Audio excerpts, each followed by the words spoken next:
keep up with it. Absolutely, being contested, being in that position is huge for the lobby leaders, for the rest of the people who are kind of in the mid game, kind of against these players. Putrick and Toos, where do they move overall, right? When they're going off spawn, how do they turn those games into points? Shimoki, Swizzy being contested by Podesai, Snazy, how did they switch up their entire games all across the line? Yeah, and I think the big thing, right, is if you do find yourself lower down in the standings, there are still so many more opportunities. You have to keep a good mental. You have to start being observant, right, of areas and things you can do to capitalize come tomorrow.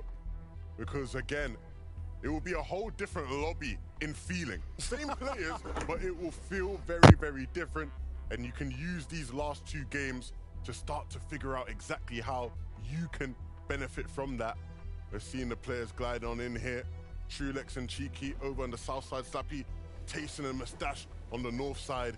But here at the racetrack, it's Putrick and Toos against Malabuk and Thomas for the 5th time. Featuring Bevies and Pablo Wingo. I'm gonna add that feature now onto this track. Race or not. Thomas HD, Malabuk are on a timer. Seems like Putrick and Toos always get this flip truck and have so much shield to work with. This would have basically been almost an elimination onto Putrick, but as Malabuk is shooting, Toos knocks him down. Thomas HD forced into the same jump. I'm looking at my memories. I see deja vu, and no one's winning here at all. Because from the backside comes Bevies. Thomas HD finds one, is able to get the finish. This could be huge.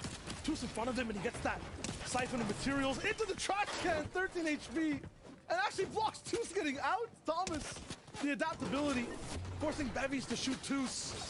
And they'll have a few more shields and mats to work with. I think that, yeah, Thomas will finally go down to Pablo Wingu. And these guys are the winners at the end of the day.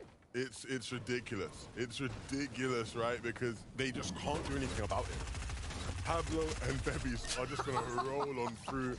They hunt him down. And again, you know, some people won't be happy, but this is exactly what they needed to do. Pablo Wingo and Bevies, they needed to look for somewhere vulnerable around them. They found the most vulnerable fight.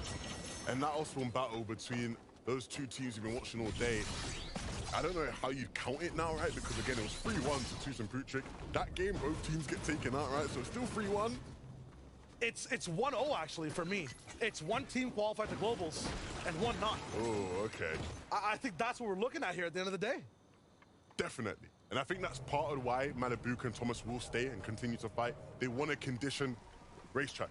If racetrack's going to be in the game, you never know what's going to be in the game by the time global come. We could have a whole different map. You never, know at all, right? But assuming racetrack's still in the game, they want to be the team that lands it. They don't want anybody on any region to contest them, and so they'll continue to fight for it. You've got to think.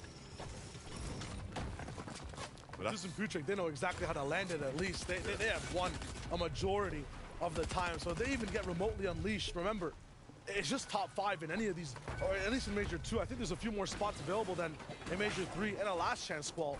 If this team slides through, that's trouble in paradise for Thomas HD and Malabuka. Meanwhile, for a bunch of these other teams, you got to be looking at now, what are we really aiming for here at the end of day 1? Where do we want to be points-wise coming into day 2? Are we striving for an FNCS championship here? Is that what this franchise is all about? Or do we want to hit top 5 and make it a globals? Well, for Janice and Reason, I think either would be ideal for them, right? We obviously saw how their story ended. Come to FNCS. FNCS last season. Finished day 1 in first. Chico. Dropped off to around 5th place. Was it 4th? I can't actually remember exactly. Ja, hallo. Noch 9 Minuten und genau 9 Minuten. I don't know nothing. This time round though, they have the potential to finish there, but not if they get snuck up on like this. Cosmo didn't quite hit enough from behind. But Janice is still alive, but not working with much HP. And now they're going to jump in. Reason is here, though, and the truck smashes come out to help him. Almost really, really bad for the Germans. They hear like... Zack, zack, zack, links, rechts gefüllt. We're back. I don't want your life story and all that. I'm out of there. Smart disengage. Wise dodge, I'd say. I hope that actually just... Okay, another chance for Ferdoxy, actually. Hold that thought. I'm sneaking in. And unfortunately, Fastroki can't catch the rope. I think Hydra went nochmal.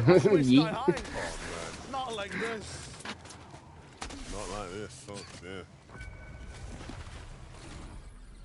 Yeah, that's exactly what it was. Only one person can kind of go all the way up top on that rope at a time. Machen wir gleich beenden, Everyone ja, scheiß kind drauf. of using everything in terms of what they Was? have at their disposal. This game's Wollte ja nicht, theme können wir ja nicht TikTok aufnehmen oder so, ne? Bis Ende. crouching, waiting, going for a shot as everyone's kind of in the rhythm of their drop spot.